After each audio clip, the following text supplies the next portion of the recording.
Buenas noches, hoy vamos a hablar sobre el despegue cafetero por Oscar Alberto y André Felipe. Vamos a considerar en esta presentación lo más relevante durante los años 1900 y 1928.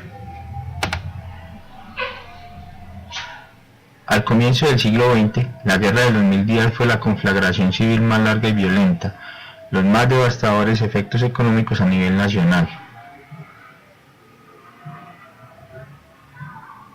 Desde 1870 la economía cafetera había empezado a surgir y prosperar, especialmente en Cundinamarca y los Santanderes, que a finales del siglo XIX producían un poco más del 80% del café colombiano. En poco más de 2 años emitieron más de 1.000 millones de pesos, lo que llevó al cambio extranjero a proporciones descomunales. En 1901 el gobierno decreta la importación de víveres durante la contienda, hasta 60 días después de su terminación, debido al desborde de los precios de los víveres y artículos de primera necesidad. En los últimos 30 años y entre 1896 y 99, las haciendas cafeteras, que habían constituido el núcleo más dinámico del incipiente desarrollo del país, debieron soportar el descenso de los precios del café a la mitad de lo que habían sido durante los primeros 5 años de la década.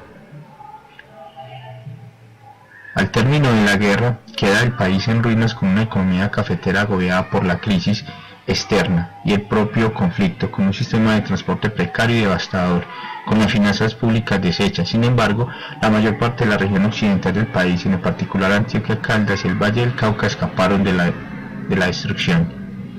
El Congreso de 1903 comenzó por reformar el sistema monetario, creó la Junta de Amortización, reordenó el presupuesto público, la legislación aduanera y arancelaria.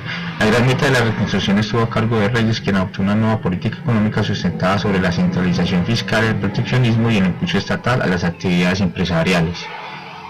La Ley 33 de 1903, que había establecido el peso de oro como unidad monetaria, fue contemplada con la Ley 59, que fijó el tipo de cambio de papel moneda en 10.000%, estabilizando así su valor. En 1923, con la creación, obviamente, del Banco de la República, se realiza la conversión del papel moneda. El decreto 832 de 1907 se concedieron beneficios a las exportaciones de café, tabaco y caucho de plantación, así como los productos de algodón para el consumo del país o para la exportación. Primeras décadas del siglo XX. El hecho decisivo fue la expansión de la economía cafetera, sustentada en la pequeña producción parcelaria del occidente del país, con la presencia de nuevas formas de organización social y productiva. Durante las 2 últimas décadas del siglo XX provocó 2 características en la organización de las haciendas, que fueron la búsqueda de formas de uso de mano de obra, disminuyendo el peso de los costos salariales, y la paulatina disminución del capital necesario para modernizar la producción representada en elementos de trabajo.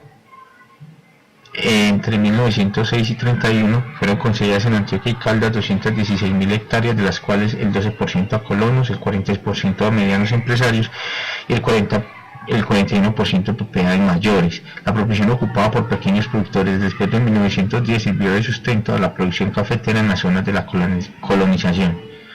Para 1914 la red de ferrocarriles había aumentado a 1.143 kilómetros, de los cuales el 80% se utilizaba para transportar el grano, y para 1922 estas magnitudes habían aumentado a 1.500. Para 1914 el paisaje agrario colombiano parecía haber cambiado entre el término de la Guerra de los 1000 días y mediados de los años 20.